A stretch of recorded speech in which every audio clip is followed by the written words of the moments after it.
창세기 1장 9절부터 13절까지 찾으셨으면 아멘 하시기 바랍니다. 예, 우리 다 같이 한 목소리로 봉독합니다.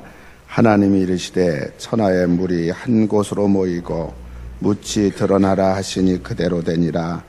하나님이 묻을 땅이라 부르시고 모인 물을 바다라 부르시니 하나님이 보시기에 좋았더라. 하나님이 이르시되 땅은 풀과 씨 맺는 채소와 각기 종류대로 씨 가진 열매 맺는 나무를 내라 하시니 그대로 되어 땅이 풀과 각기 종류대로 씨 맺는 채소와 각기 종류대로 씨 가진 열매 맺는 나무를 내니 하나님이 보시기에 좋았더라. 저녁이 되고 아침이 되니 이는 셋째 날이니라. 아멘.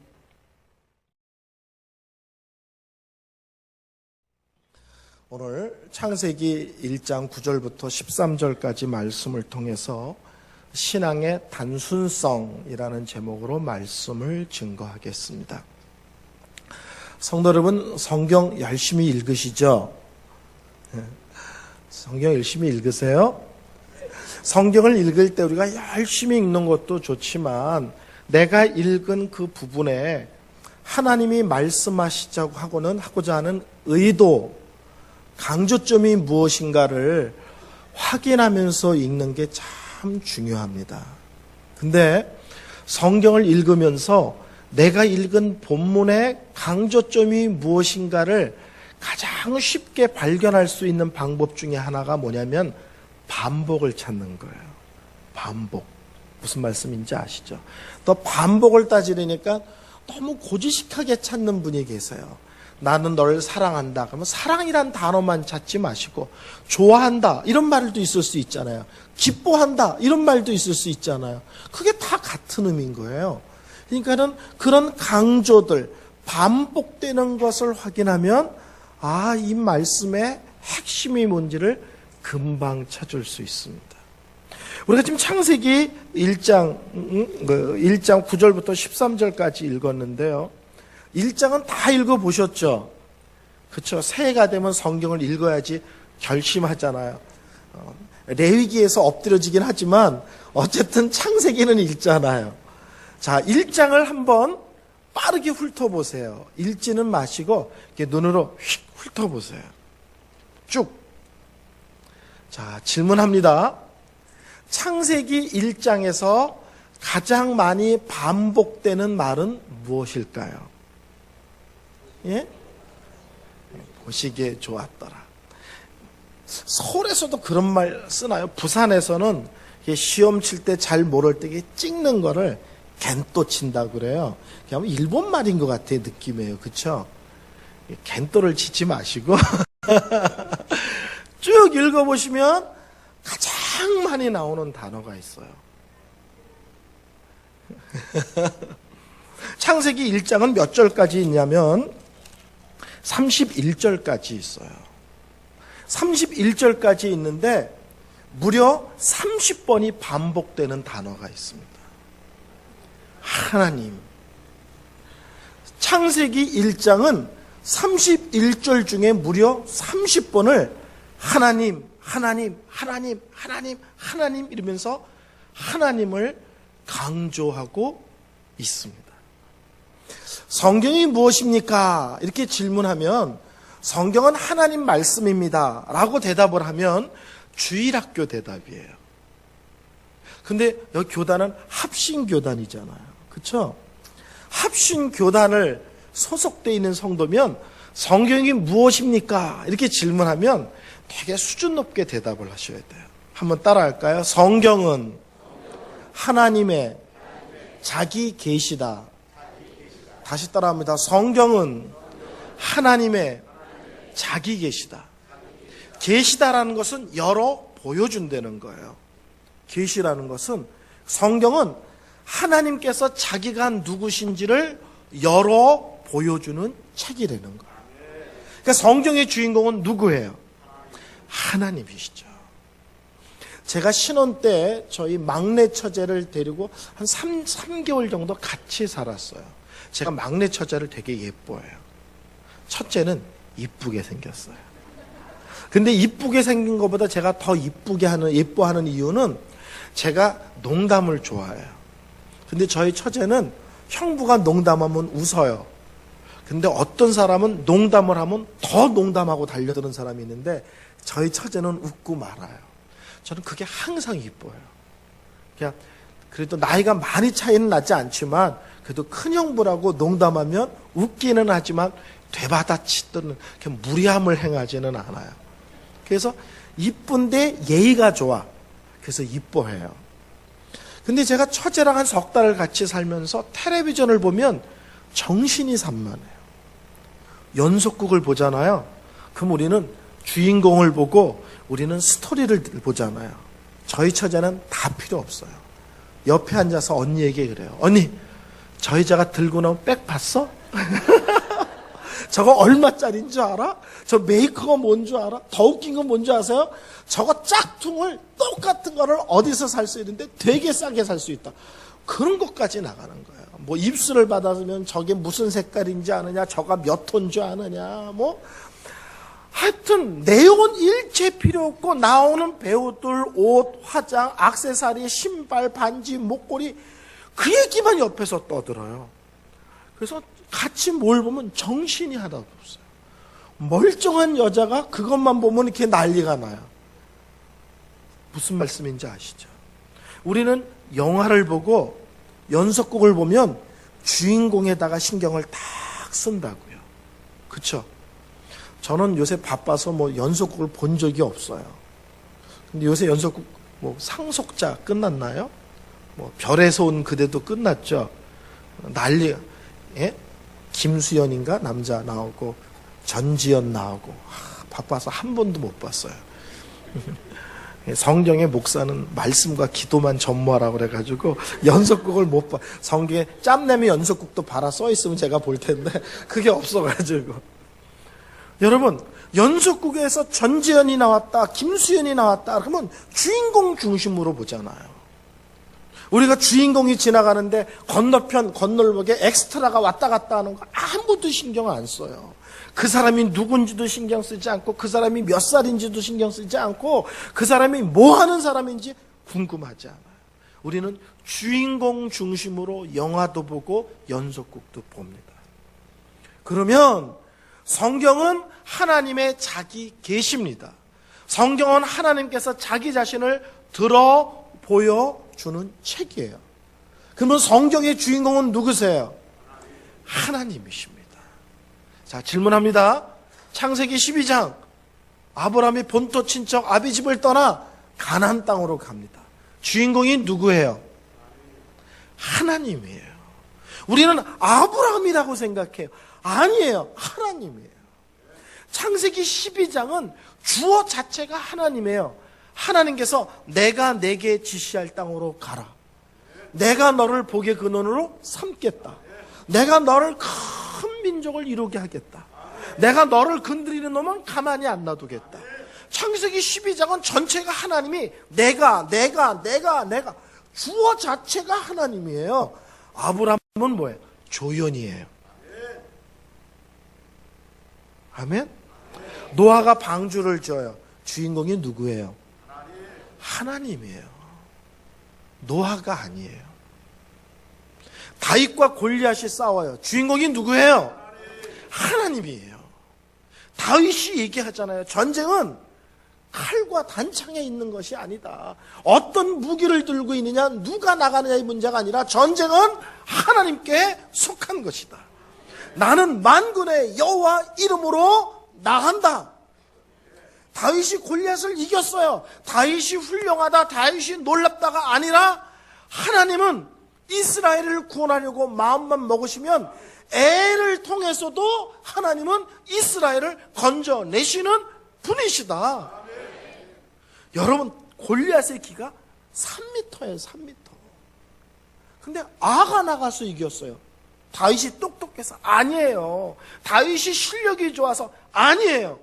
다윗이 믿고 다윗이 고백하고 다윗이 의지한 만군의 여호와 하나님이 이기게 하신 거죠. 아멘? 그럼 어려운 질문인데 이건 맞히실 수 있나 모르겠어요. 삭개오가 뽕나무로 올라갔어요. 주인공이 누구예요? 제가 어렵다고 그랬는데 질문이요. 주인공이 누구예요? 예수님이죠.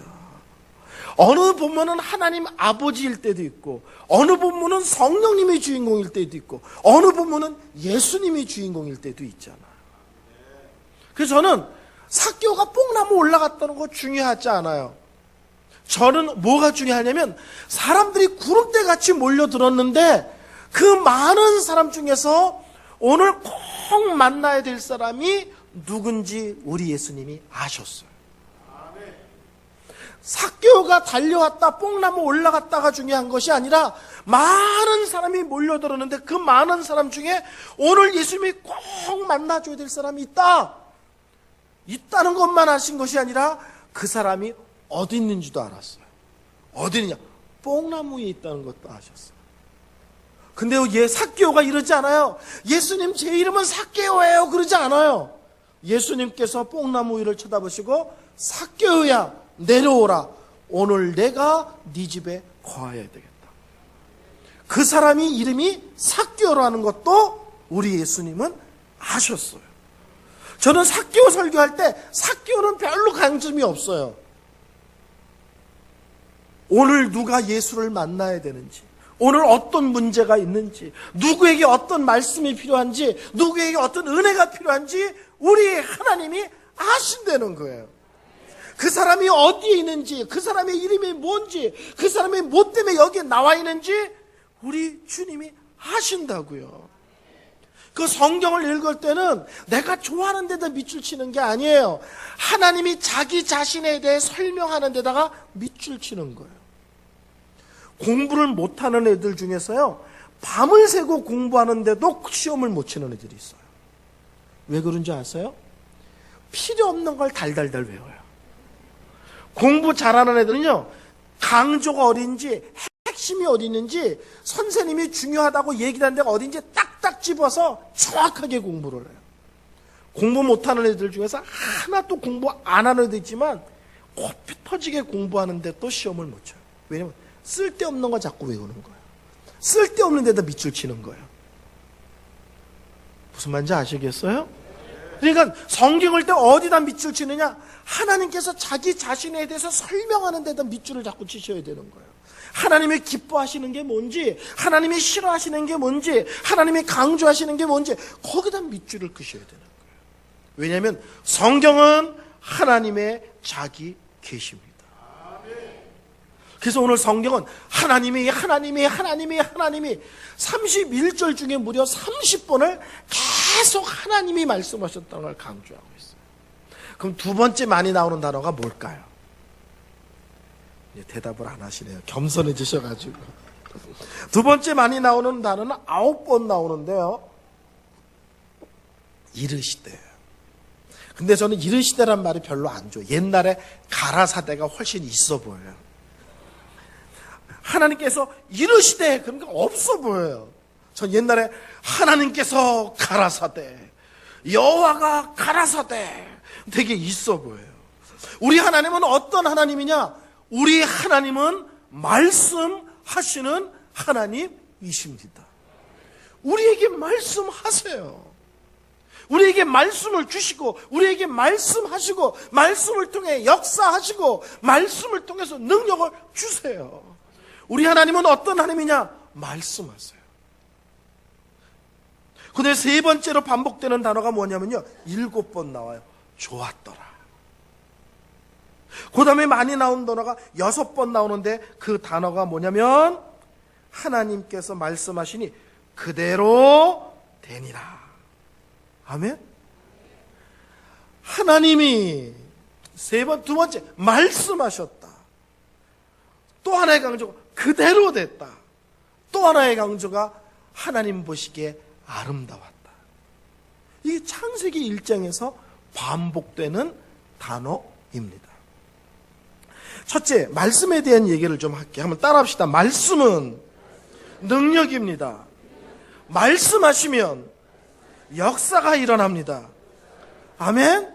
우리 하나님의 말씀은 그 말씀 자체가 능력입니다. 하나님의 말씀하시면 즉각적으로 놀라운 역사가 나타납니다. 하나님께서 썩어서 냄새나는 나사로의 무덤 앞에 서셨습니다. 그리고 말씀하세요. 나사로야 나오너라. 그랬더니 놀랍게도 썩어서 냄새나고 장례식까지 끝난 죽은 나사로가 걸어 나옵니다. 왜냐하면 우리 하나님의 말씀은 능력이기 때문에 하나님이 어떤 말씀인지 말씀하시면 놀라운 역사, 놀라운 기적이 일어납니다. 파도같이입니다. 우리 예수님께서 주무시다가 일어나서 말씀하시죠. 파도야 잠잠하라. 그러자 거친 파도가 잠잠해집니다. 아멘. 우리 하나님의 말씀은 자연 만물을 향하여 명령할 때 자연 만물조차도 그 말씀에 순복하고 말씀을 따라 반응하는 것을 알 수가 있습니다. 하나님의 말씀은 능력입니다. 하나님의 말씀하시면 놀라운 역사가 일어납니다. 두 번째 따라합니다. 하나님의 말씀이 현실입니다. 하나님의 말씀이 현실입니다. 아멘? 이게 제가 만든 말인데요. 정말 잘 만들었어요. 누가 쓰면 저거 이은성 목사가 만든 말인데 꼭 하셔야 돼요. 당신 그거 어디서 들었어? 꼭 물어보셔야 돼요. 말씀이 현실입니다. 다른 말로 하면 눈에 보이는 게 현실이 아니고요. 하나님의 말씀이 현실입니다. 아브라함이 99살입니다. 내년에 100살이에요. 근데 하나님께서 아브라함에게 찾아오셔서 말씀하십니다. 너 내년 이맘때 아들 난다. 뭐가 현실이에요? 하나님 전 내년에 100살이에요. 하나님 내 안에 사례가 90살이에요. 여자로서의 기능이 끝난 게 1년이 아니에요. 하나님 무슨 말씀을 하십니까? 자기가 100살이라는 게 현실이 아니고요. 자기 부인이 90살이라는 게 현실이 아니고요. 하나님의 말씀, 하나님의 약속, 하나님의 명령이 현실입니다. 하나님은 말씀하시면 하나님은 놀라운 역사가 일어난다고요. 그 눈에 예수 믿는 사람은 눈에 보이는 걸로 말하고 눈에 보이는 것을 따라가는 것이 아니라 하나님의 말씀 따라 하나님의 명령 따라 하나님의 약속을 따라 순종하고 반응하는 사람입니다. 여리고성을 돌았습니다. 미치겠죠? 이스라엘 백성들이요.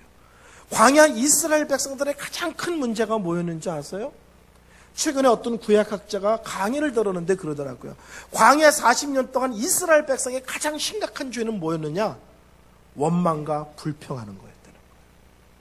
저는 그것을 쉽게 궁시렁거린다 이렇게. 요만한 문제만 생겨도 궁시렁. 근데 몇 명이에요? 200만에서 300만 정도 되는 걸로 봐요. 300만 가까운 사람이 하나님께서 어저께 어떤 능력을 행하셨든지 하나님께서 어떤 기적을 행하셨든지 다 필요 없어. 오늘 내 기분이 안 맞으면 궁시렁이야. 오늘 내 원하는 대로 일이 안 터지면 궁시렁. 가나안 땅에 들어가자 하나님께서 이스라엘 백성들을 훈련시키기를 원하셨어요. 말씀하십니다. 여리고성을 돌아라. 이스라엘 백성들이 그 입이 가만히 있을 리가 없잖아요. 근데 하나님이 또 하나의 명령을 주세요. 도는데 입을 다물고 돌아라. 왜? 이스라엘 백성들이 그 입 갖고 가만히 이게 뭐 하는 거냐? 더운데 애들 장난하는 거냐? 창피해 죽겠다. 그 가만히 있겠어요?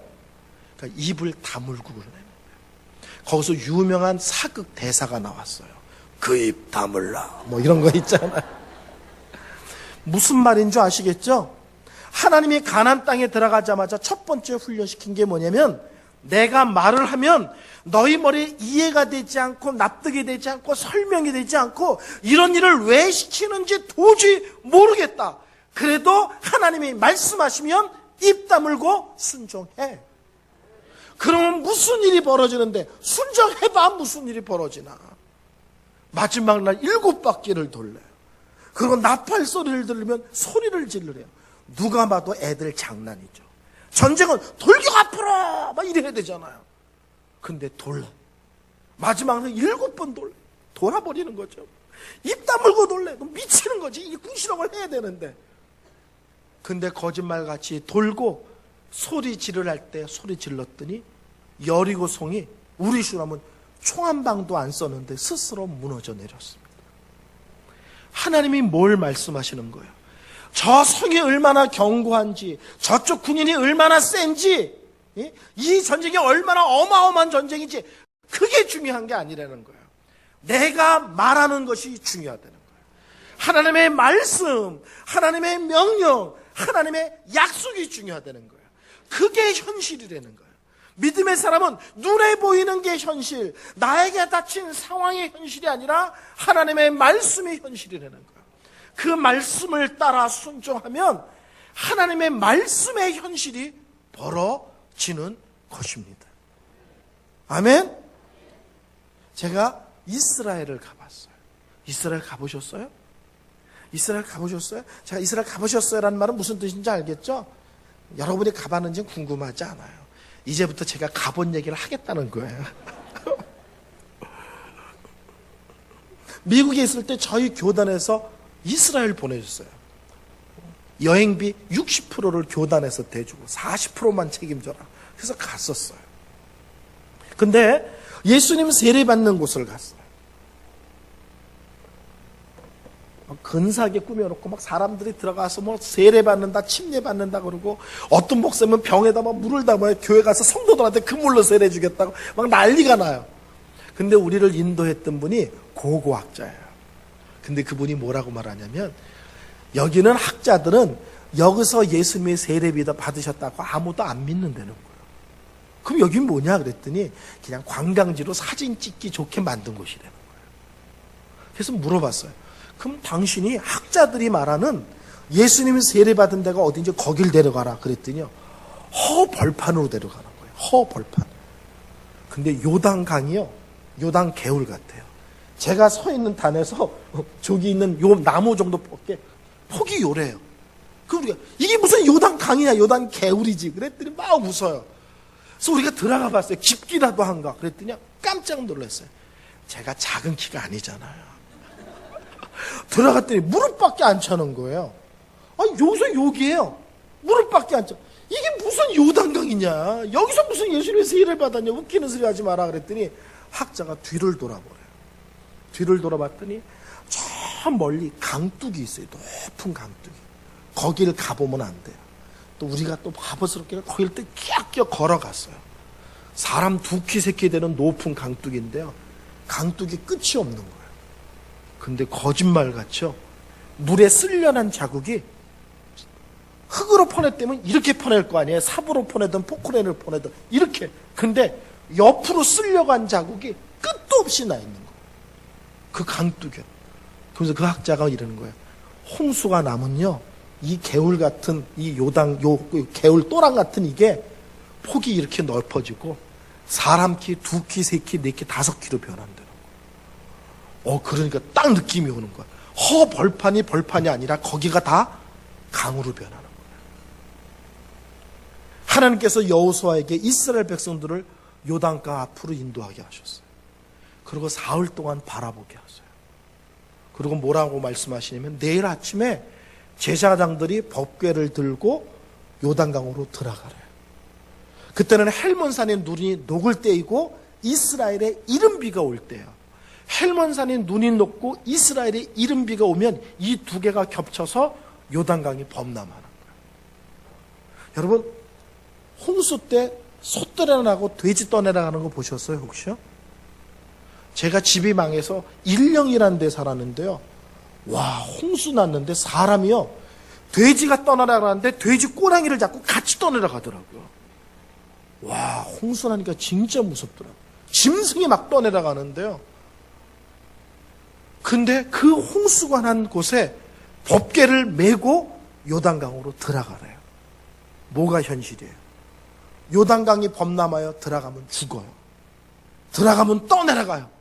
떠내려가면 시체를 어디서 찾을지도 몰라요. 근데 뭐가 현실이냐? 하나님의 말씀, 하나님의 명령이 현실이에요. 그들이 하나님 말씀을 받들어서 요단강을 법궤를 메고 바보같이 요단강에 발을 딛자 놀랍게도 요단강이 갈라지고 이스라엘 백성 전체가 육지같이 요단강을 건넙니다. 우리는 눈에 보이는 것을 따라 살지 않아요. 눈에 보이는 현실, 내가 처한 환경이 어떻든지 하나님이 말씀하시면, 하나님이 명령하시면, 하나님이 약속하시면 그것이 현실입니다. 아멘. 저는 막 땀이 막 날 정도로 소리 지르는데 아멘은 너무 얌전하게 하시네. 아멘. 아멘. 한번 따라합시다. 하나님의 말씀은 능력입니다. 하나님의 말씀이 현실입니다. 하나만 더 따라합시다. 하나님이 말씀하시면 책임지십니다. 저는 부르신 분이 책임지십니다. 말씀하시면 책임지십니다.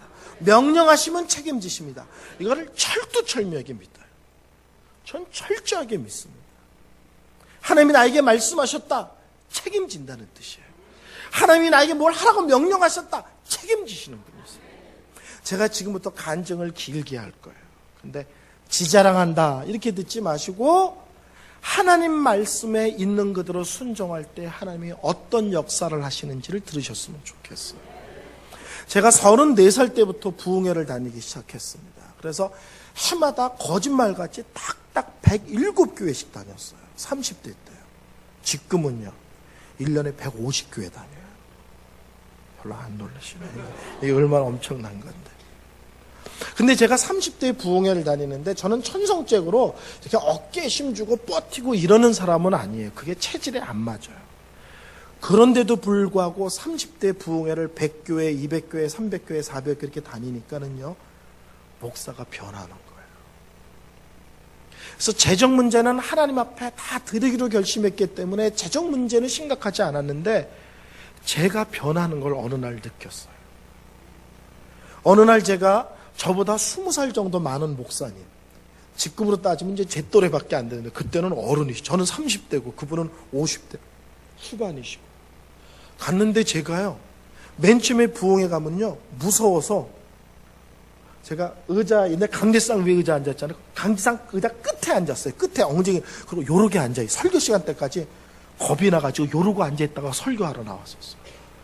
200교회, 300교회, 400교회 다니까는요 아버지 뻘 되는 목사님 앞에서 제가 다리를 탁 꼬고 의자 끝에 앉는 건 맞아요. 근데 몸을 뒤로 제끼는 거예요. 이렇게 앉지 않고 뒤로. 그러니까 반 눕듯이 20살 정도 많으신 목사님 앞에서 다리를 꼬고 뒤로 누워서 어른이 얘기하는데 꼬박꼬박 말대꾸를 하고 있는 거예요. 근데 그 모습을 제가 제 스스로 보게 됐어요. 그리고 제가 너무 놀랐어요.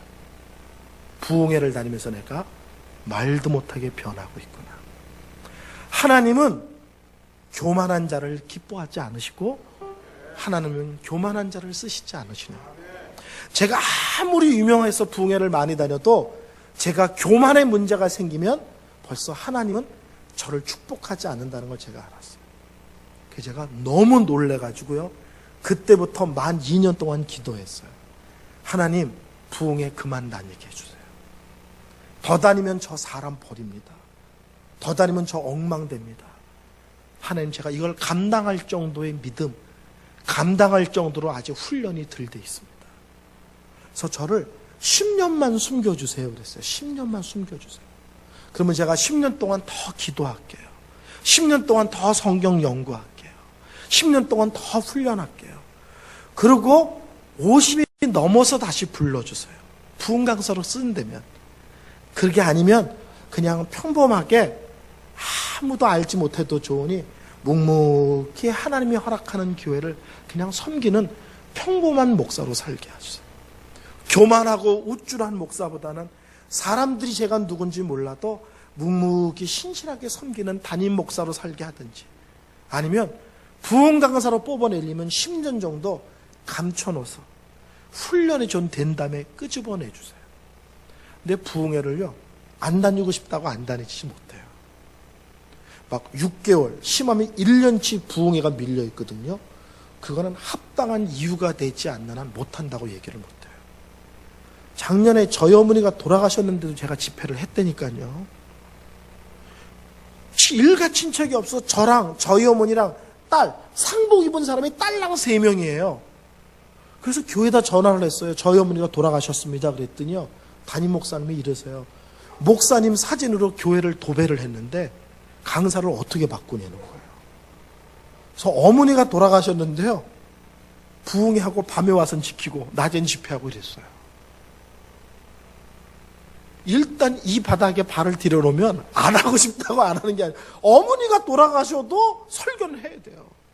시커먼 양복을 입고 딱 나타났더니 온 성도가 군기가 잡혀가지고요, 상주가 나타나서 집회를 하니까 차를 타고 설교를 듣더라고요. 설교는 되게 쉬웠어요. 성도들이 미안해가지고 차를 타고 설교 듣는 바람에. 그러니까 부흥회는 안 하고 싶다고 안 하는 게 아니에요. 예를 들어서 어떤 교회가 부흥회를 앞두고 특별 기도를 하고 난리를 쳤는데 갑자기 못 간다 그러면요, 교회 시험 듭니다. 목사님 말도 못하게 난처하거든요. 뭐 병원에 입원했다 뭐 이러면 되잖아요. 합당한 이유가 있지 않으면 발을 못 뺍니다. 그래서 2년을 기도했어요. 하나님, 집회 중단하게 해주세요. 10년만 저를 감춰주세요. 2000년 8월에 제가 중국의 지하신학교에 강의를 하러 갔었습니다. 아침부터 저녁까지 하루에 8시간 넘게 강의를 하다가 금요일 날 강의를 하다가 너무 힘들어서 좀 쉬자 그러고는 의자에 이렇게 앉아 있었어요. 그냥 의자예요. 근데요, 제 평생에 그런 체험은 처음이에요. 마치 머리에서 벼락이 치듯이 제 마음에 꽝 하는 거예요. 하나님의 음성이 들린 건 아닌데요, 음성이 들린 것보다 더 강하게 꽝 하는 거예요. 근데 어떤 마음을 제 마음에 딱 주시냐면, 너 이제 담임 목회 해라, 이런 말씀을 주시는 거예요. 근데 얼마나 그 말이 강한지, 당장 담임 목회를 안 하면 하나님이 저를 죽일 것 같을 정도로 그렇게 강한 말씀이었어요. 너 이제 담임 목회 해라. 8월 말이니까 이제 9월 초쯤엔 개학이잖아요. 제가 학교 교목이었거든요. 아, 학교에다 사표 쓰라는 뜻인가 보다. 이제 청병을 받든지 개척을 하라든지 그런 뜻인가 보다. 8월 말이니까 그러면 돌아가서 사표 써야지, 그렇게 생각을 했어요. 그리고 그 다음날 비행기를 타고 인천공항이 생기기 전이니까 김포공항에 내렸어요. 그리고 짐을 찾으려고 이렇게 서 있는데요, 일주일 동안 전화를 꺼놨으니까 전화기를 킬 거 아니에요, 짐 찾으려고. 그래서 주머니에서 전화기를 탁 켜서 키자마자 전화가 따라락 오는 거예요. 전화기를 키자마자. 근데 전화를 받았더니요, 여기는 샌프란시스코 어떤 교회입니다. 목사님을 담임 목사로 청빙하겠습니다. 오시겠습니까? 이러는 거예요. 어제 하나님이 너 담임 목사 해 그랬는데 그 다음날 전화기를 키자마자 미국에서 전화 온 거야. 저는 영어는 오케이 땡큐 I'm sorry 밖에 모르는데요, 미국에서 담임 목사라는 청빙 전화가 온 거예요. 그때부터 미국 가는 문제는 무조건 24시간 안에 해결이 다 되는 거예요. 저는 미국을 자주 왔다 갔다 했어요, 집회 때문에. 근데 저희 식구들은 미국 비자가 없어요. 미국 비자를 신청을 했더니 통장을 집어넣으라는 거예요. 근데 그때 저희 집 통장은 마이너스 500만 원이었어요. 저희 집사님이 미국 대사관에 면접을 하러 가야 되는데, 식구들 대표로 가야 되는데 저한테 여보 마이너스 통장 어떻게 할까? 가져가지 마 그랬어요. 통장 가져가지 마. 저희 집사람이 난처한 질문하면 어떻게 되지? 그래요.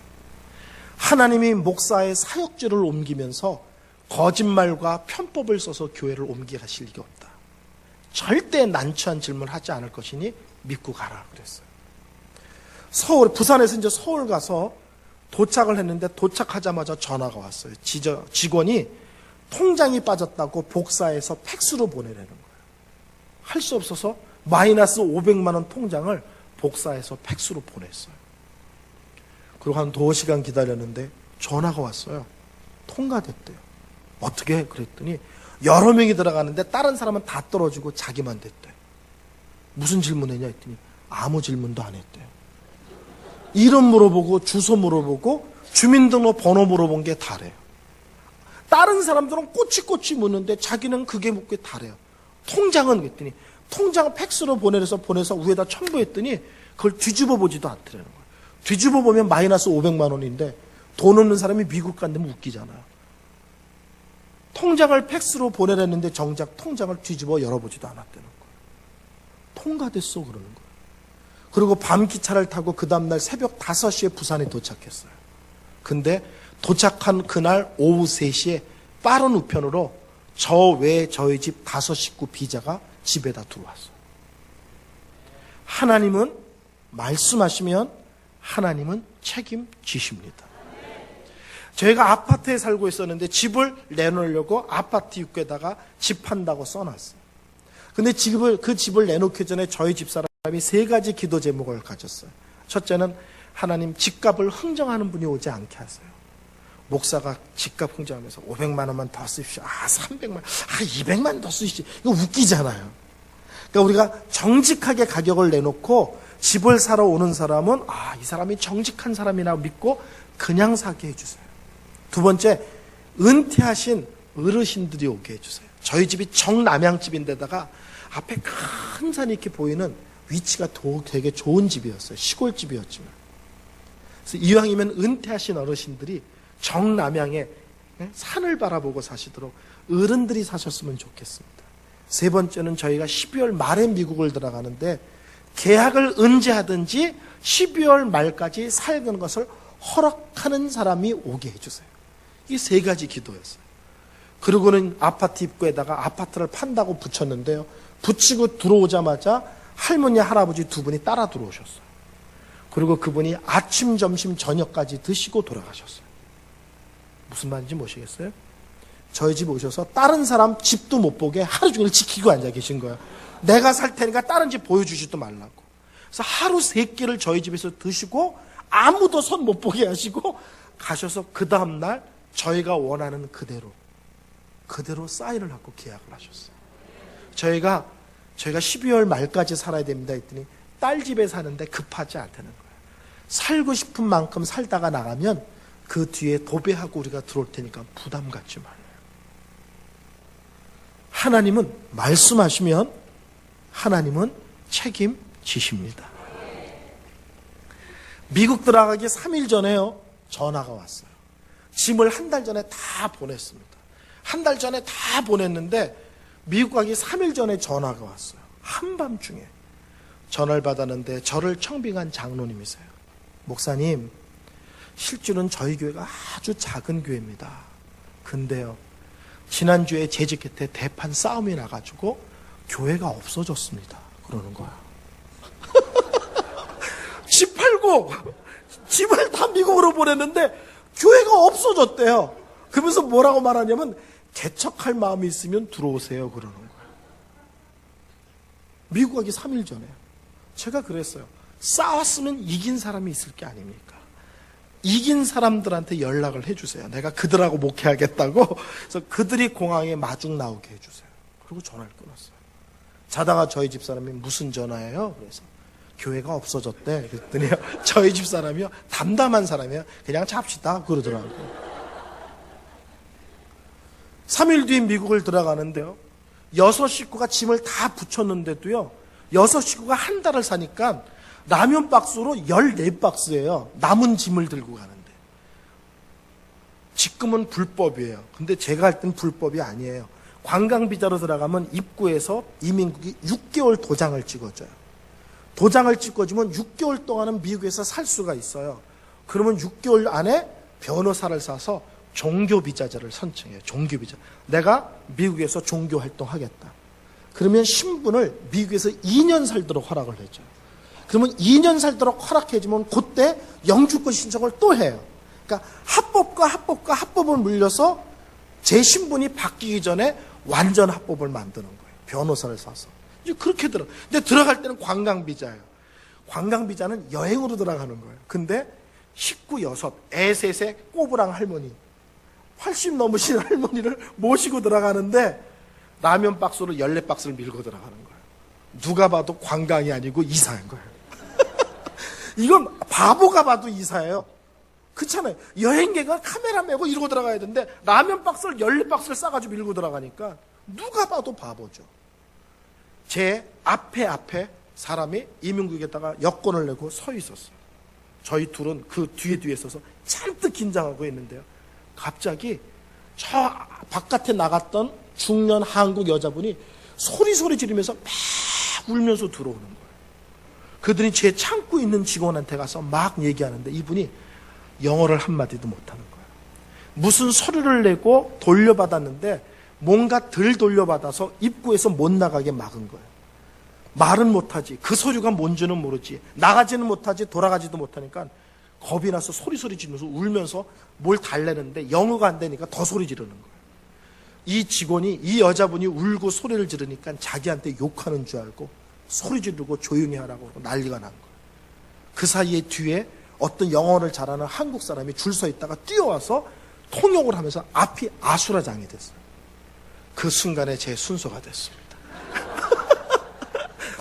그걸 수습하는 이 사람이 저희는 쳐다보지도 않고 그냥 찍고 도장 찍고 저희 6식구를 내보냈어요. 물어보면 거짓말 못하잖아요. 목사가. 물어보면 거짓말 못하는데 아무것도 안 물어보고 얼굴 쳐다볼 시간도 없었어요. 그거 수습하느라고 3사람이 엉겨가지고. 하나님은 말씀하시면 하나님은 책임지십니다. 저희가 살 집으로 성도들이 인도를 했는데요. 와, 별장 같은 집을 얻더라고요. 안방이 얼마나 하다고 그래야 믿으실까? 안방이 여기서 저기까지 된다고 하면 믿으실까요? 하여튼 화장실이 웬만한 안방만 해요. 사슴이 하루에 3마리에서 5마리가 저희 집 마당에 와서 쓰러져 자요. 전 너무 힘들었어요. 저 사슴 목에 빨대를 꽂아야 되는데 저건 매일 저 귀한 피를 그냥 보내는 거야. 매일 사슴들이 수영장이 있고 뭐 별장 이런 집을 얻었는지 몰라. 가구가 다 들어와져 있고요. 장을 열었더니 냉장고에 음식장, 그 옆에 보조장에 음식 가득. 한 달 동안 시장도 안 갈 정도로 거기다가 차까지 사놓은 거예요. 이게 무슨 일이냐 그랬더니요. 놀랍게도 싸우느라고 집을 못 구했대요. 근데 그 당시에 제가 살던 그 지역이 실리콘밸리라고 해서 컴퓨터로 먹고 사는 지역인데 최고 경기가 좋을 때예요. 그래서 부르는 게 갑이에요.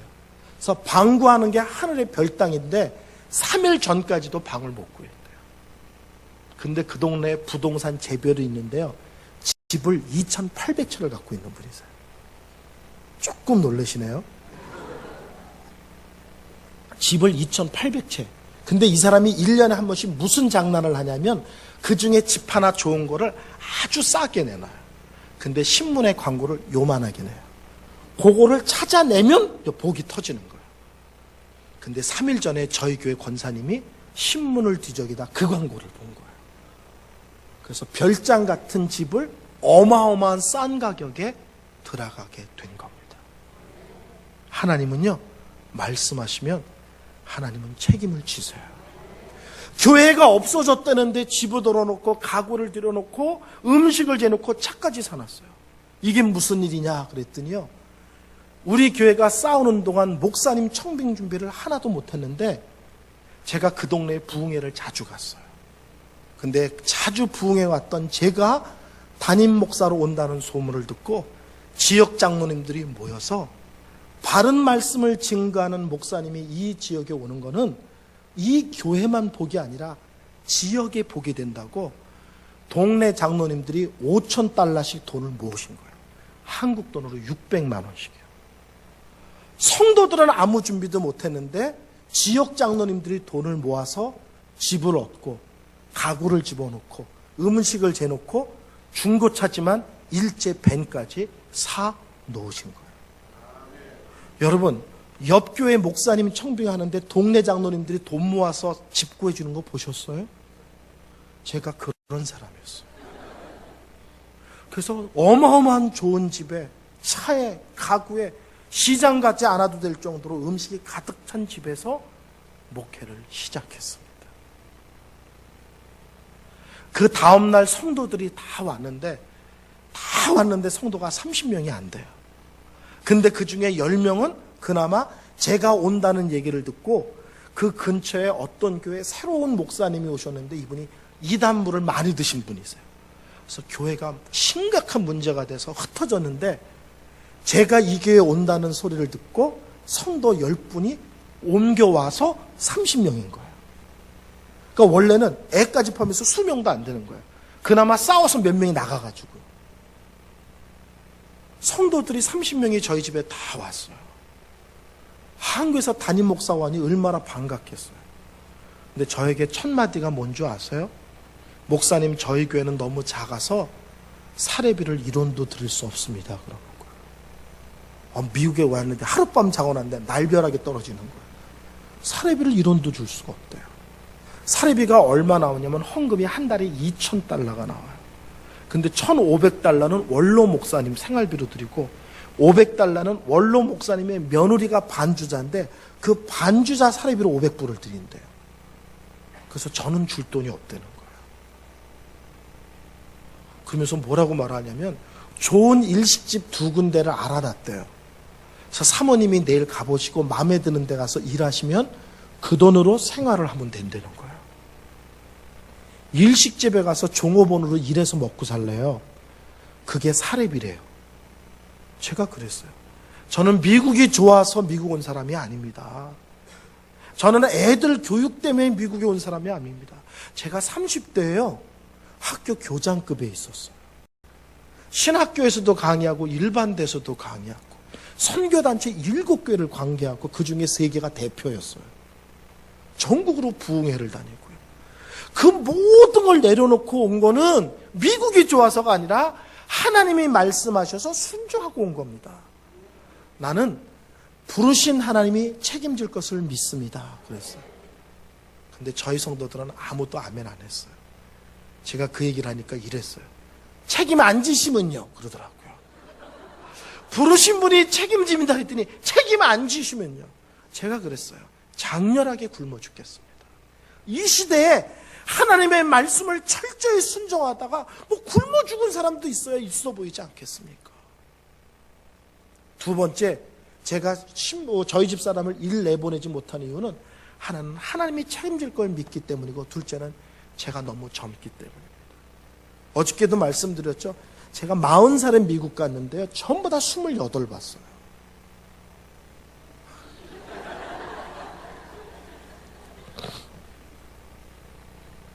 제가 젊어 보이는 데다가 인물이 됩니다. 근데 이 젊은 목사가 혼자 신방을 다니면 나는 전기를 안 보냈는데 분명히 전기를 받았다는 성도들이 나타납니다. 그러면 교회 뒷감당이 안 됩니다. 그러니까는 우리 집 사람을 데리고 다녀야 전기를 보낸 적도 없고 옆에 증인이 있다고 얘기할 수 있습니다. 성도들이요. 이번 목사 앞뒤 꽉 막힌 목사 왔다고 다 낙심해서 갔어요. 귀한 목사 왔다고 가는 게 아니라 답답한 목사 왔네. 주일 첫 주가 됐어요. 부임 설교가 뭔지 아세요? 제가요.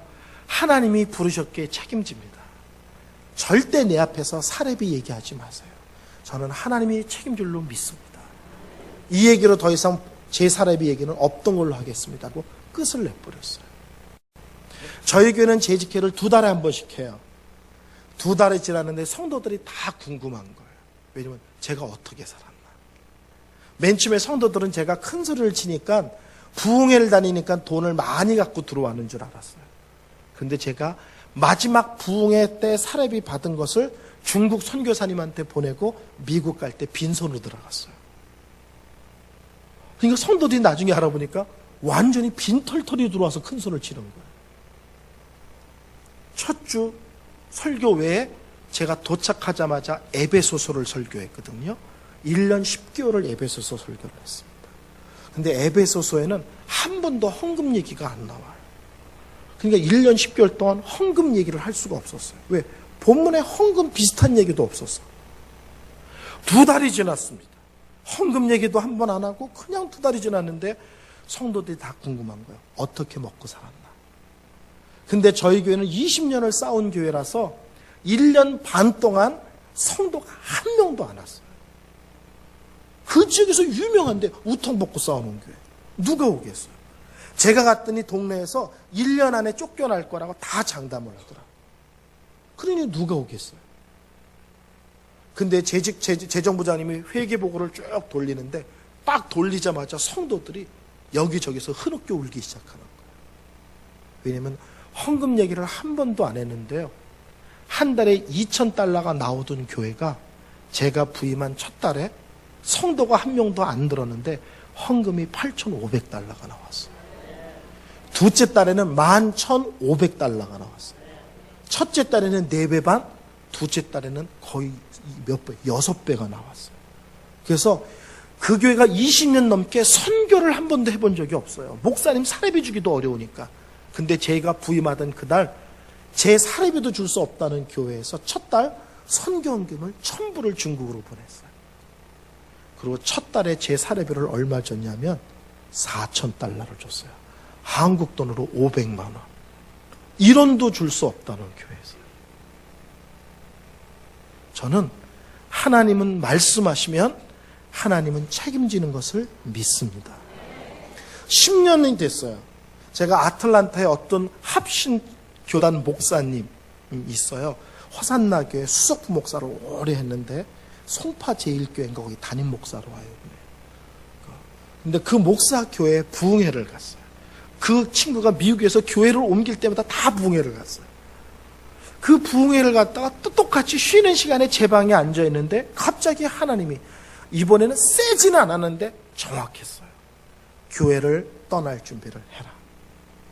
둘째, 다시 부흥회를 다니게 될 거다.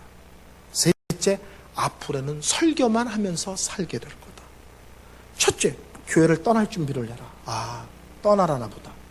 둘째, 부흥회를 다시 다녀라. 아, 이제 다시 다니라 보다. 근데 셋째는 이해가 안 됐어요. 앞으로는 설교만 하면서 살게 될 거다. 이게 뭔 뜻인지 몰랐어요. 그래서 이제 교회를 떠날 준비를 해야 되나 보다 딱 생각했는데요. 거짓말같이 10년 동안 청빙 전화가 없었는데요. 그 다음 날부터 전화통에 불이 나는 거예요. 미국, 한국에서 청빙 전화가 오는데 정말 불이 나는 거예요. 큰 교회부터. 근데 제 전공이 뭐냐면요. 콩가루 교회를 빨리 수습해서 부흥시키는 게 제 전공이에요. 저는 항상 다음 교회는요. 또 무너진 교회예요. 항상 그래요.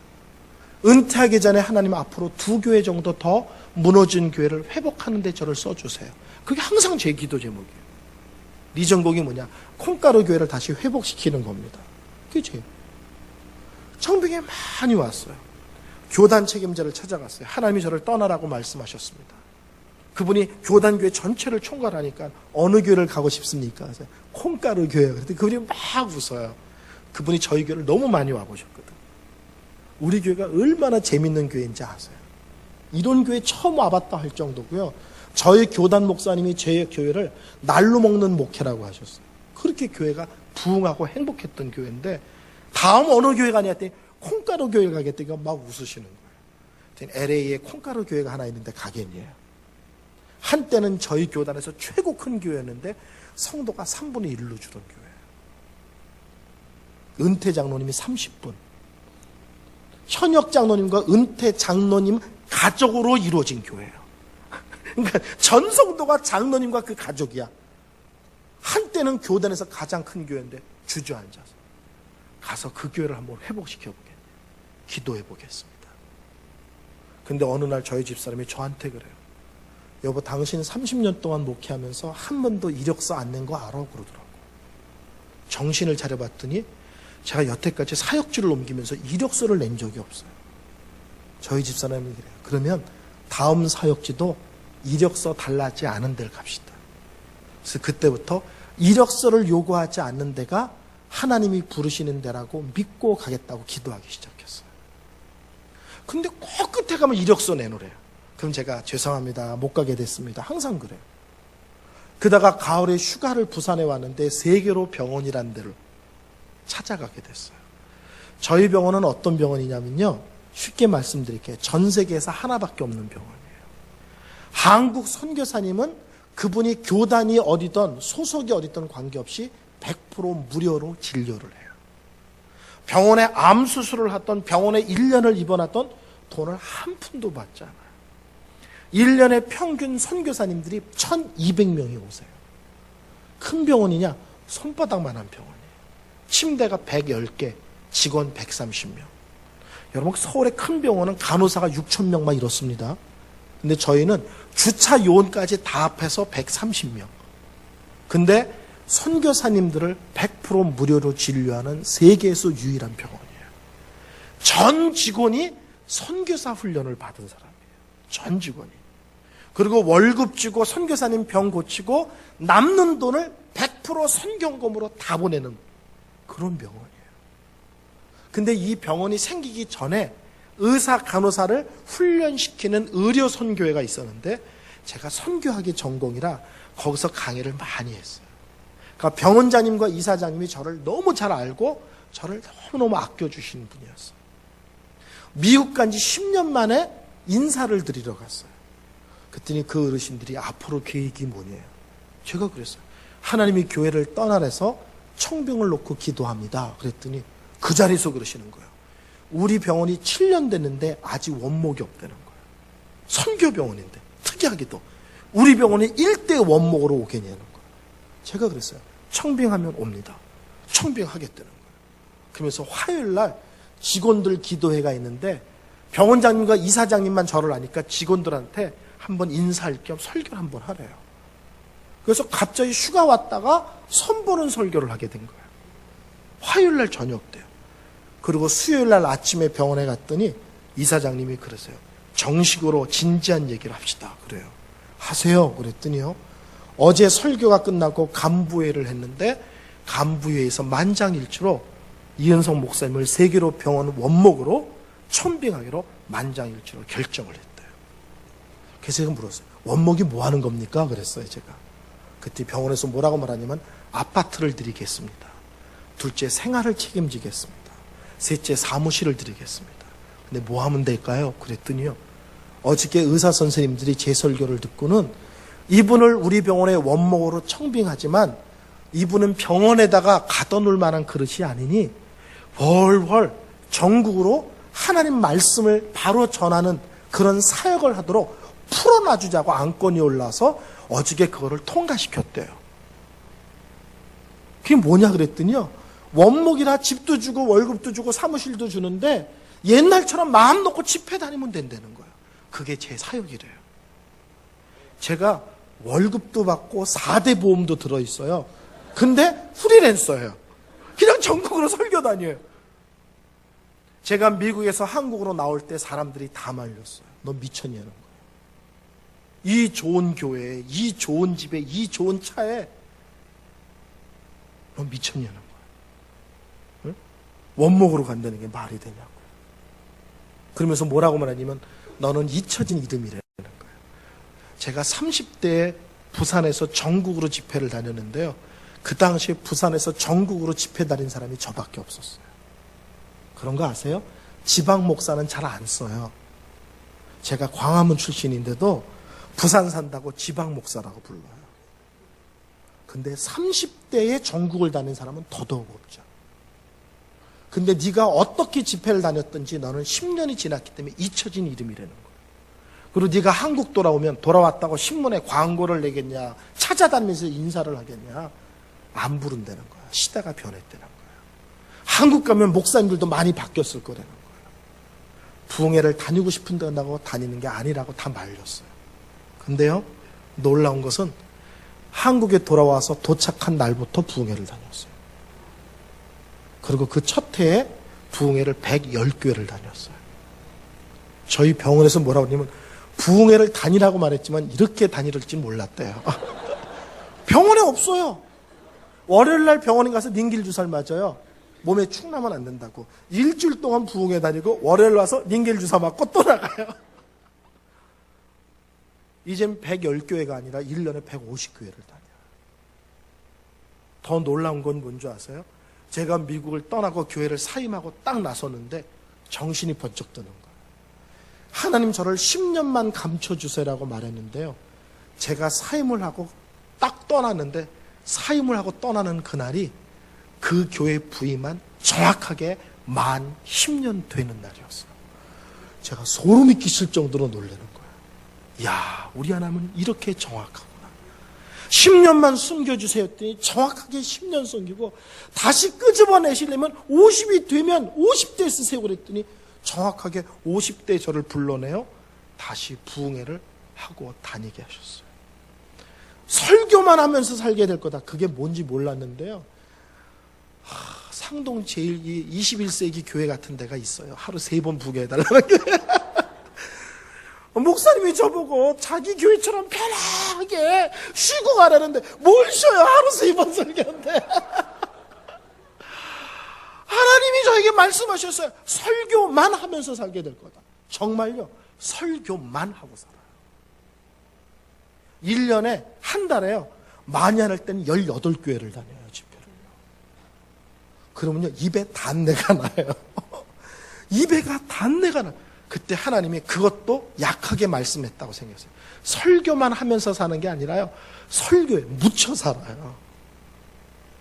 우리 하나님은 말씀하십니다. 그러면 우리 하나님은 책임지십니다. 아멘? 한번 따라합시다. 하나님의 말씀은 능력입니다. 하나님의 말씀이 현실입니다. 하나님이 말씀하시면, 하나님이 부르시면 책임지십니다. 아멘? 아멘입니다. 근데 오늘 성경은 하나님이 말씀하셨다로 끝나지 않고 그 다음 말씀이 있어요. 하나님이 말씀하셨다, 그대로 됐다.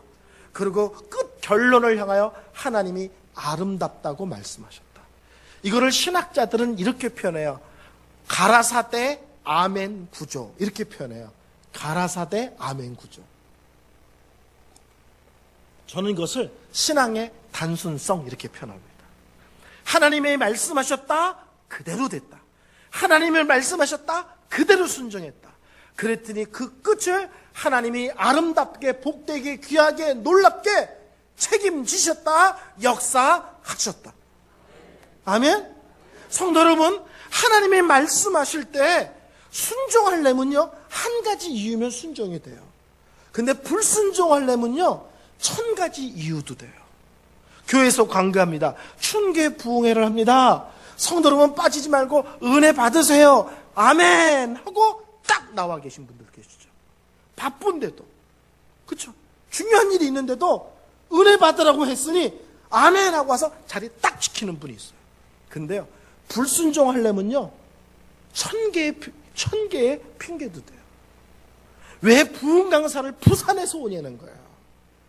나한테 사기친 사람이 다 부산 사람이었어. 난 부산 사람 너무 싫어. 이런 분 계실 거예요. 부산 사람 중에서 난 이씨 싫어. 이런 사람도 있을 거예요. 이씨 싫어. 부흥 강사가 원목이라고? 뭐 병원에 와서 병 고치라고? 아니 무슨 병원에, 무슨 부흥회를 병원에 원목을 불러다 부흥을 해. 무슨 말인지 아시겠죠? 원망하려면, 불평하려면요, 얼마든지 갖다 붙일 수가 있어요. 제가 원목인 것도 기분이 나쁘고요. 병원 이름이 3개래래. 그랬더니 물어봤더니 병원이 손바닥만 한테. 완전히 사기치는 병원이구만. 뭐 이럴 수 있잖아요. 저희 병원이 암 전문 병원이에요. 저희 병원이요. 한국에서 유방암 랭킹 8위예요. 한국이 전체 병원이 약 2,500개가 있는데 그 병원 중에 유방 파트만 랭킹 8위. 위암, 대장암은 1등급. 재작년에 발표할 때 연세 세브란스가 2등급이라고 발표했다가 기자회견하고 통계가 잘못됐다고 난리가 났었어요. 근데 저희 병원이 1등급이에요. 병원이 손바닥만한데 대학병원과 겨누어서 살아남는 특이한 병원이에요. 병원은 조그만데요, 병원장님은 부산의 고신대학병원 병원장을 하신 분이 있어요. 원장님은요, 고신대 총장 하신 분이세요. 그러니까 의사들이 일반 병원의 일반 의사가 아니라 병원장, 대학원장 뭐 이런 분들이에요. 의대 학장 이런 분들이 의사들이세요. 그 병원은 손바닥만 한데 저희 병원에 어르신들 모시고 가면요, 웬만한 병원에서 병원장들이 다 뛰어나서 90도 인사해요. 은사님 오셨냐고요. 부산에서 암수술 최고 잘하는 분들이셨는데 이분들이 장로님들이고 이분들이 선교에 뜨거우신 분들이셨어요. 그분들이 모여서 암 전문 병원을 만들어서 선교에 헌신하기로 세운 병원이 저희 병원이에요. 그래서 병원 이름이 세계로예요. 예? 불순종하려면요 이유가 많아요. 왜 집회를 3번을 하냐는 둥 예? 순종하려면요 이번 집회에 특별한 은혜 받았시다. 아멘. 다른 데는 3번 안 하는데 우리만 합니다. 우리는 특별하구나. 아멘. 그럼 끝이잖아요. 성도 여러분, 제가 지금부터요 순종이 아닌 걸 설명할게요. 이건 순종이 아니에요. 첫째, 순종이 아닌 건 뭐냐면요 지체하면 불순종이에요. 하나님이 말씀하시는데요 계산하는 사람들이 있어요. 앞뒤 따지는 사람들이 있어요. 사람들 붙어놓고 의논하고 상의하고 사람들이 뭐라고 얘기하는지 참고하겠다는 사람이 있어요. 아니에요. 하나님이 말씀하셨는데 더 이상 뭐가 필요합니까? 하나님이 말씀하셨는데 또 기도할 필요가 있나요? 없죠. 하나님이 말씀하셨으면 지체할 필요가 없습니다. 계산할 필요가 없습니다. 따질 필요가 없습니다. 사람들하고 의논하실 필요도 없습니다. 아멘 하시면 돼요. 아멘? 예. 저희 집의 모토가 지체하지 않는 순종이에요. 하나님이 말씀하셨다. 하나님이 명령하신다. 하나님의 영광 받으신다. 아멘. 끝이에요.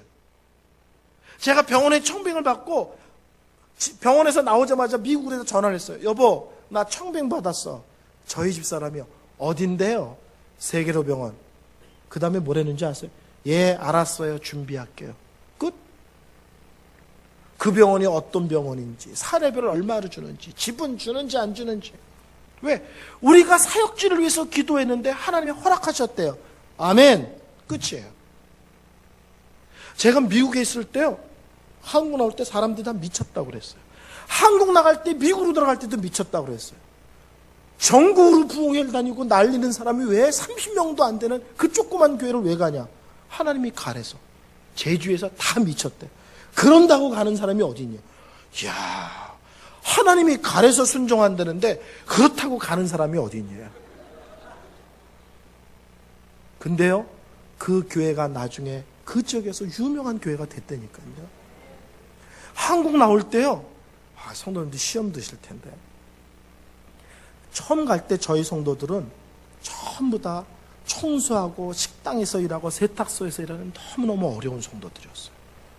근데 교회가 부흥을 했는데요, 전부 다 IT 쪽, 컴퓨터 쪽에서 일하는 사람들이 구름대 같이 몰려들어서 거의 10배 부흥을 했어요. 근데 그분들의 월급이 연봉이 1년에 총 받는 수입이 다 1억이 넘는 사람들이에요. 성도들이 거의 다 가요. 1억이 넘는다는, 어떤 사람은 2억도 있고 어떤 사람은 3억도 있고. 그러니까 성도들이 다 1년에 1억 이상의 돈을 버는 사람이에요. 그러니까 목사 월급을 얼마를 주겠어요? 저도 1억을 받은 거죠. 정확히 말하면 1억 한 4천 정도 받았어요. 어떻게 그렇게 많이? 우리 성도들이 다 그렇게 받아요. 이거 목사도 그만큼 줬어요. 처음 갈 때는 1원도 줄 수 없다는 교회인데 나중에 부흥을 했는데 최첨단의 최고 학력의 박사들이 버글거리는 학교회로 바뀌었어요. 집은요, 별장 같은 데를 살았어요. 차도요, 무지하게 좋은 걸 타고 다녔어요. 집에서 탁 나와서 10초도 안 되면 멀리 바다가 보여요. 예. 근데 하나님이 떠나라는 이유 하나만으로 다 내려놓고 나왔어요.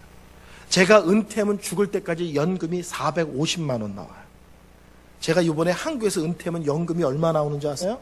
놀라지 마세요. 36만 원이 나와요. 왜? 50살 넘어서 연금이 들어가니까는요, 제가 은퇴하면 36만 원. 그러니까 미국에서 다 미쳤다는 거예요. 이 좋은 교회, 이 좋은 집에, 이걸 다 버리고 가냐는 거예요. 노후 대책까지 다 됐는데 월급은 3분의 1로 줄었어요.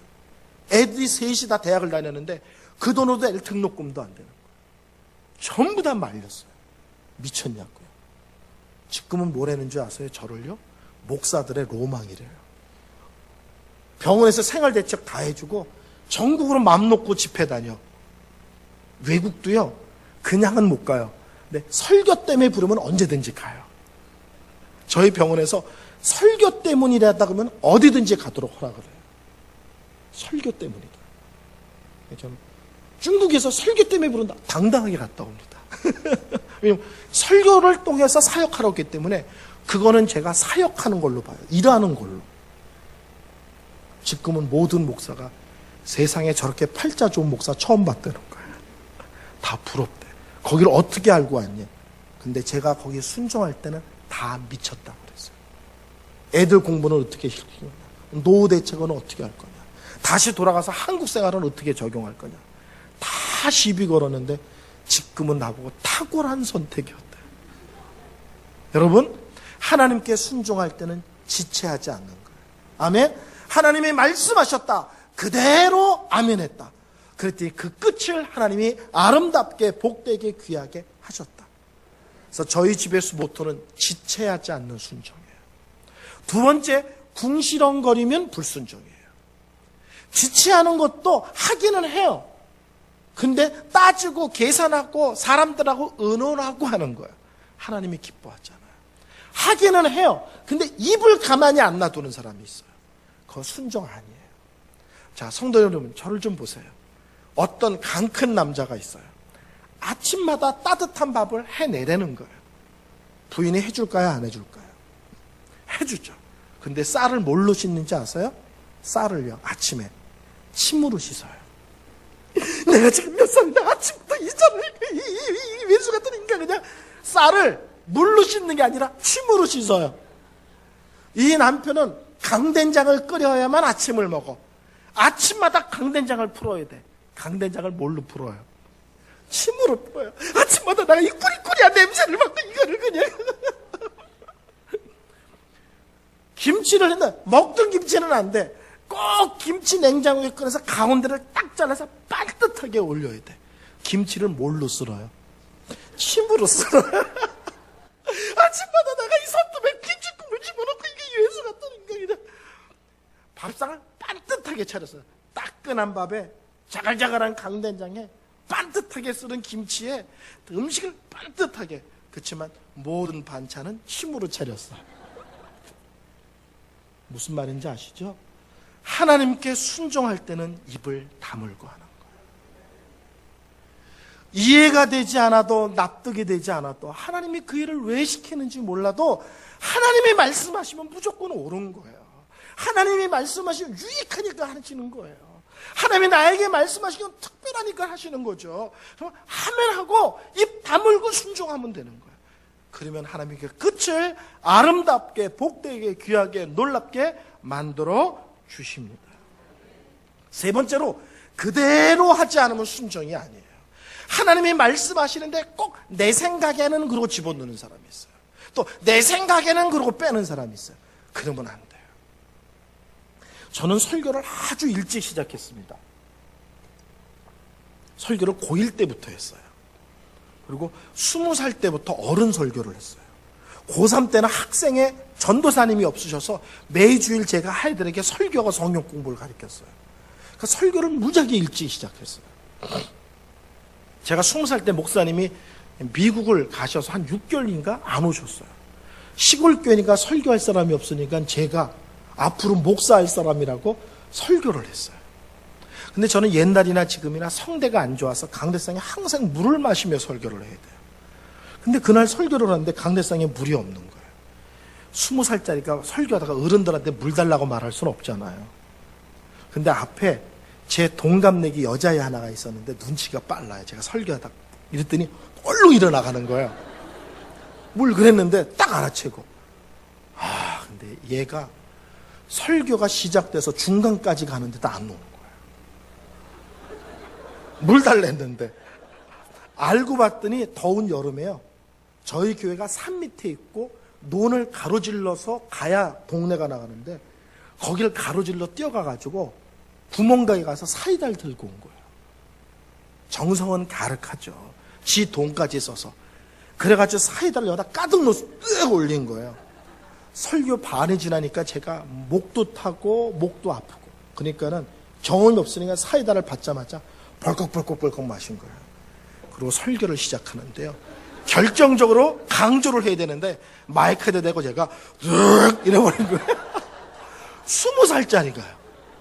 그러니까 제가 막 창피해가지고 막 어쩔 줄 모르고 성도들은 다 쓰러지고 저는 20살짜리가 마이크 대고 트러블 했으니 뭐 어쩔 줄을 모르는 거죠.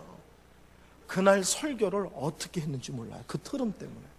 그 아이는 저를 위해서 특별하게 신경 쓴 거죠.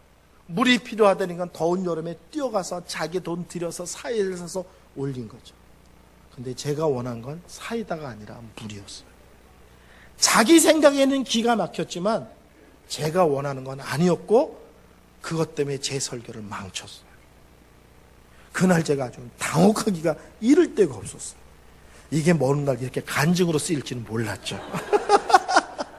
그게 뭐예요? 자기 생각을 집어넣은 거예요. 자기 생각을 집어넣고 자기 돈을 집어넣고 자기 열심을 집어넣는데 하나님이 원하시는 게 아닐 수가 있다고요. 하나님께 순종은 말씀하신 그대로 하시는 거예요. 더해도 안 되고요. 빼도 안 되고요. 그대로 하는 겁니다. 아멘? 지체하면 불순종입니다. 궁시렁거리면 불순종입니다. 내 생각을 더하거나 빼면서 순종하면 불순종입니다. 네 번째로는요, 한 방향으로 오래된 순종이어야 돼요. 제가 울산의 어떤 한 교회에 갑자기 재직 세미나 강사로 제가 이제 부탁을 받았어요. 근데 저는 재직 세미나를 본 적도 없고 한 적도 없어요. 근데 재직 세미나를 해달래요. 근데 그 교회는 재직 세미나를 하는데 강사를 10분을 모셔요. 그래서 재직 세미나를 아주 길게 하는데 과목이 다 정해졌어요. 근데 저에게 맡겨진 재직 세미나 과목이 뭐냐면 담임 목회를 10년 하면서 정말 하나님과 온 성도들에게 덕이 되는 모범적인 성도들을 예를 들고 반대로 하나님과 온 성도들에게 아픔이 되고 고통이 된 성도들을 예를 들어서 교회 속에서 어떻게 직분을 행해야 될지를 비교해 달라는 게 저에게 맡겨진 과목이었어요. 근데요, 그 재직 세미나를 준비하는 제가 깜짝 놀랐어요. 저희 교회 성도님들이 지역 목사님들이 너무한다고 할 정도로 좋은 사람들이 다 몰려온 거예요. 다 부러워하는 사람. 어떻게 저렇게 귀한 성도들로 교회가 꽉 찰 수 있냐고 부러워하는 교회였어요. 정말 복된 교회에서 목회를 했어요. 근데 강의 준비를 하는데 힘들게 한 성도들은 생각이 생생하게 나요. 그때 무슨 말을 했는지, 그들이 그 말 때문에 교회가 얼마나 힘들었는지, 그것 때문에 제가 얼마나 많이 마음이 아팠는지. 근데 다른 교회 가서 자랑할 성도가 생각이 안 나는 거예요. 더 이해가 안 되는 거는 다른 교회에서 부러워하는 성도들로 가득 찬 교회를 목회했는데 다른 교회 가서 자랑할 성도가 생각이 안 나는 거예요. 그 목사님에게 제가 얘기를 했어요. 목사님 신기합니다.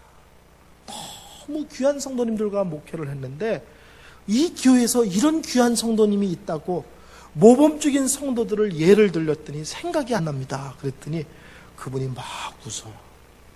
그러면서 작년에 3만 명 되는 교회 담임 목사님에게 똑같은 과목을 부탁했는데 그분도 똑같은 대답을 했다는 거예요. 왜 그럴까? 제가 이해가 안 됐어요. 그래서 막 찬송을 많이 불렀어요. 왜 그럴까? 왜 그럴까? 뭐 이런 찬송 아세요? 모르세요? 아마 나는 바보인가 봐. 뭐 이런 노래 있는데 왜 그럴까? 왜 그럴까? 그리고 나중에 알게 됐어요.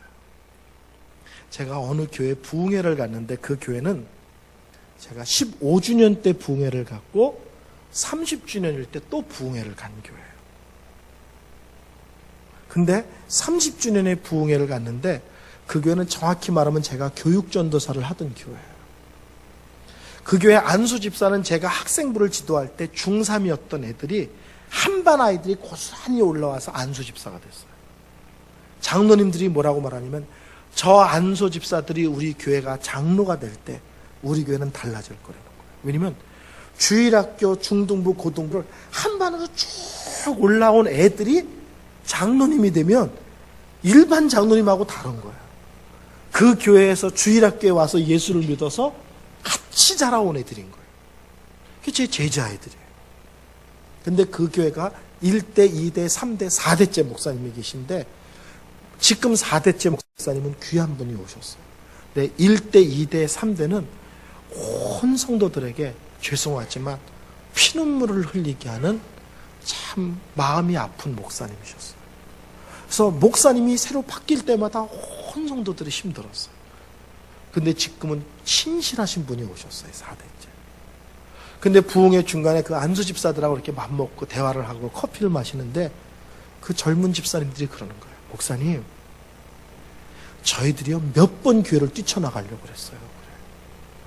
어느 때는 회의할 때 막 소리를 지르고 그냥 뭐 엎어버릴까 막 이런 생각도 했어요.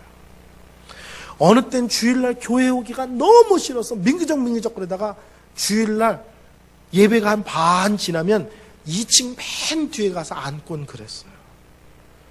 그런데 저희들이 못된 마음을 품을 때마다 딱 정신 차리게 하는 일이 있었어요. 그게 뭔지 아세요? 그러는 거예요. 그거는요, 90이 넘으신 권사님 한 분 있어요. 부흥회를 갔더니 여기도 딱 4줄이래요. 그 권사님은 지금 장로님이 앉으시는 그 자리에 앉았어요. 근데 앞자리는 그 교회는 안 앉아서 뒷자리에 앉으세요. 근데 앞자리에 아무도 안 앉으니까 실제로 그분이 맨 앞에 앉아 계신 거나 마찬가지예요. 근데요, 그분은요, 설교가 딱 시작되면 지금 거의 100살이 거의 다 되셨어요. 제가 갈 때 93이셨는데요. 설교가 딱 시작되면 가방에서 노트를 딱 꺼냈어요. 그리고 볼펜을 들고 목사님 설교를 받았었어요.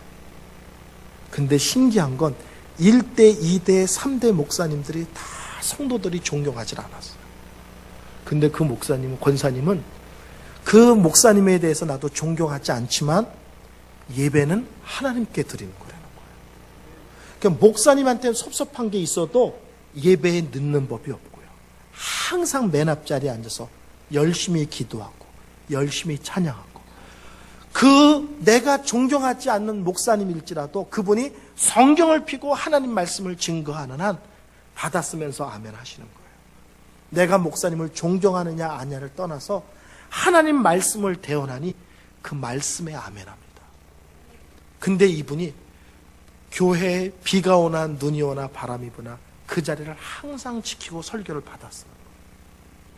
젊은 집사들이 못된 마음을 품고 교회에 와서 뒤에 이렇게 2층 맨 뒤에서 내다보면 그 권사님이 뒷모습이 보이는 거예요. 근데 뒷모습이 보면 정신이 번쩍 차린다는 거예요. 신앙생활은 저렇게 한결같이 하는 것이구나. 기쁠 때도 있죠. 신날 때도 있죠. 행복할 때도 있죠. 은혜가 막 넘칠 때도 있죠. 어느 때는 몸이 아플 때도 있고요. 어느 때는 영적으로 침체에 빠질 때도 있고요. 어느 때는 교회에 문제가 생겨서 교회가 시끄러울 때도 있고요. 그런데도 불구하고 자기 예배의 자리, 자기 헌신의 자리, 자기의 충성의 자리는 교회가 어떤 식으로 움직이든지 사람이 뭐라고 하든지 항상 그 자리를 지키는 거예요. 안소 집사님들이 그 권사님이 자기들에게 잔소리한 적도 없고 뭘 잘한다고 칭찬한 적도 없다는 거예요. 근데 그분의 우직히 자리를 지키는 뒷모습이 그 교회의 혼란함 속에서 자기들의 믿음의 중심을 잡아줬고 지금 안수 집사가 되도록 이 교회를 지키는 사람이 되게 한 게 그 권사님의 뒷모습이라는 거예요. 제가 알았어요. 왜 내가 남의 교회 가서 자랑하지 못했는지. 교회는 5년 충성하는 사람은 많아요. 10년 충성하는 사람도 가끔 있어요. 20년 충성하는 사람은 드물어요. 30년 그 자리를 지킨 사람은 눈 비비고 찾아야 돼요. 1년, 2년, 3년 헌신하고 충성하고 최선을 다하는 사람은 많지만 10년, 15년, 20년, 30년 하는 사람이 드문 거예요. 한방위로 오래된 순종이란 말은 유진 피터슨이라는 목사님이 쓴 책 제목이에요. 한국에 나온 책 제목의 번역은 한길 가는 순례자예요. 한길 가는 순례자. 근데 그 영어 제목은 한 방향으로 오래된 순종이에요. 일시적 순종은 순종같이 보여요. 그러나 그것은 참 순종이 아닙니다. 1년은 누구든지 아멘할 수 있어요. 많은 부분들이 5년은 아멘하고 순종할 수 있어요. 10년은요? 20년은요? 30년은요? 그러고 보면 일시적인 순종은 참 순종이 아닙니다. 참 순종은 한 방향으로 오래된, 비가 오나 눈이 오나 바람이 부나 하나님이 있사는 자리, 하나님이 주신 직분, 하나님이 주신 사명을 붙들고 한결같이 우직하게 바보처럼 그 자리를 지켜나가는 것이 귀한 신앙생활입니다. 제가 목회하면서 깨달은 것이 있어요. 그것은 신앙생활은 화려하게 하는 것이 아니라 소처럼 우직하게 하는 거예요. 화려하게 하는 것이 아니라 바람이 부나 비가 오나 누가 뭐라든지 하나님께서 허락하시는 그 자리를 묵묵히 지키는 사람. 산의 고목은요, 이렇게 저렇게 옮겨 다니면 고목이 안 되는 거예요. 한 자리에서 비바람을 맞아야 고목이 돼요. 믿음의 거장도 한 교회에 오래 버티 계셔야 돼요. 그래서 비바람을 맞아야 돼요. 은혜의 비도 있지만 어떨 땐 시험에, 어떨 땐 섭섭함에, 어떤 땐 억울함에, 어떤 땐 영적 침체에, 어떨 땐 몸이 아파서, 어떨 땐 섭섭함에, 온갖 비바람을, 그런데도 불구하고 한 자리를 우직하게 지킬 때 믿음이 깊어지고 단단해지고 성숙해지고 견고해지고 믿음의 거장이 되는 것입니다. 저는 그래서 제 신앙에 가장 중요하게 여기는 게 하나님이 말씀하셨다, 아멘 하면서 그대로 했다. 그러면 하나님의 그 끝을 아름답게 책임진다고 저는 믿습니다. 저는 말씀의 끝을 믿습니다. 하나님이 말씀하시고 순종하면 그 끝은 아름답고 복되고 놀래고 귀할 줄로 믿습니다. 저는 기도의 끝을 믿습니다. 하나님이 금방 응답하지 않는다 하실지라도 의심치 않고 끝까지 기도해 주라고 계속 기도하면 때가 되면 하나님이 아름답게 복되게 귀하게 놀랍게 역사하여 주실 줄로 믿습니다. 저는 순종의 끝을 믿습니다. 하나님 말씀 앞에 철저히 순종하면 남들이 미련해 보인다 할 수 있어요. 남들이 답답해 보인다 할 수 있어요. 무슨 신앙생활을 그런 식으로 해라고 이해 못할 수도 있어요. 그러나 지체하지 않고 하나님의 말씀하신 그대로 아멘 하면 그 끝을 아름답게 복되게 귀하게 놀랍게 역사하고 책임지실 줄로 믿습니다. 상동 21세기 성도 여러분, 하나님의 말씀의 놀라움을 깨달으시기 바랍니다. 그리고 그 말씀 앞에 철저하게 분명하게 정확하게 순종하시고 그 순종의 끝에 아름다움이 간증이 넘치시는, 감사가 넘치시는 성도님들 되시기를